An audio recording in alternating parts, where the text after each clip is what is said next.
వర్ధిల్లాలి CPIML new democracy. అమరవీరులకు జోహార్, అమరవీరులకు. ఈ నెల 19వ తారీఖున సుందరయ్య విజ్ఞాన కేంద్రంలో జరిగే సిపి వర్ధంతి సభను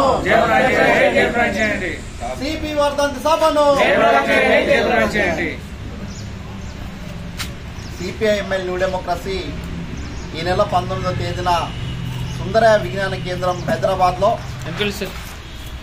సుందరయ్య విజ్ఞాన కేంద్రంలో సిపి గారి రచనలు, అదేవిధంగా 41వ వర్ధంతి సభని కూడా ఏర్పాటు చేయడం అనేది జరిగింది.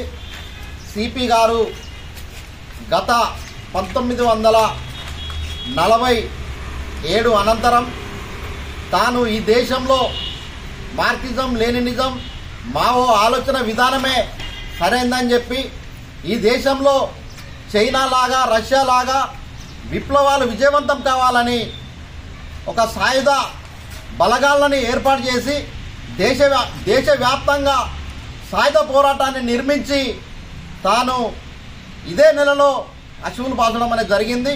తాను చేసిన రచనల వెలుగులో ఇవాళ అనేక మంది విప్లవకారులు ఈ దేశవ్యాప్తంగా కూడు, గూడు, గుడ్డ, భూమి లేని పేద ప్రజలకు లక్షలాది భూములను పంచి తమ జీవనము ప్రశాంతంగా తమ జీవనం కొనసాగే విధంగా చూడడం అనేది జరిగింది. ఈ దేశంలో ఇవాళ పేద వర్గాలు అనేక రకాలుగా ఇబ్బంది పడుతున్నటువంటి సందర్భాలు ఇంకా ఉన్నటువంటి పరిస్థితి కొనసాగుతూ ఉంది. నేడు దేశంలో బీజేపీ ప్రభుత్వం పెట్టుబడిదారులకు, ఇవాళ అదానీ, అంబానీలకు ఈ దేశ సంపదను అంతా కట్టబెట్టి ఈ దేశంలో ఉన్నటువంటి పేద వర్గాలకు ఎట్లాంటి అవకాశాలు లేకుండా చేస్తున్నటువంటి పరిస్థితి ఈరోజు ఉంది. ఇలాంటి తరుణంలో చంద్రపుల్లారెడ్డి రాసినటువంటి రచనలను మరొకసారి రివైజ్ చేస్తూ ఈ రచనలను ఒక పుస్తకం రూపంలో ఆవిష్కరణ కూడా జరుగుతుంది.